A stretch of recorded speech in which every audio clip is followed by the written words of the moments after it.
আস্তাগফিরুল্লাহ পড়ার সময় সামান্য একটি ভুলের কারণে আমাদের অধিকাংশ মানুষের দোয়া কবুল হচ্ছে না, অধিকাংশ মানুষের মনের আশাগুলো পূরণ হচ্ছে না সামান্য একটি ভুলের কারণে। আস্তাগফিরুল্লাহ এটা এমন একটা দোয়া যে ব্যক্তি সবসময় আস্তাগফিরুল্লাহ পড়ে আল্লাহ তাআলা তার মুস্তাজাবুদ দাওয়া বানিয়ে দেয়। মুস্তাজাবুদ দাওয়া নিজে নেন।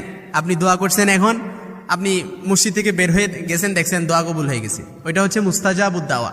যে ব্যক্তি সবসময় উঠতে বসতে চলতে ফিরতে আস্তাগফিরুল্লাহ পড়ে, ইস্তেগফার পড়ে আল্লাহ তাআলা তার মুস্তাজাবুদ দাওয়া বানিয়ে দেয়। কিন্তু আমাদের অধিকাংশ মানুষের সামান্য একটি ভুলের কারণে আস্তাগফিরুল্লাহ পড়ার সময় একটি ভুলের কারণেই আমাদের আস্তাগফিরুল্লাহ কবুল হচ্ছে না, মনের আশাগুলোও কবুল হচ্ছে না, আল্লাহ তাআলার কাছে দোয়াটাও কবুল হচ্ছে না। আস্তাগফিরুল্লাহ পড়ার সময় এই ভুলটি করবেন না। অর্থাৎ আস্তাগ এখানে হচ্ছে গইন, এই গইনের জায়গায় আমরা কি অনেকে বলি আস্তাগফিরুল্লাহ আস্তাগফিরুল্লাহ আস্তাগফিরুল্লাহ, এই জন্য শত শতবার পড়তেছেন দোয়াটা কবুল হচ্ছে না। কিন্তু এমনও অনেক আবেদ বান্দা আছে, ইতিহাস সাক্ষী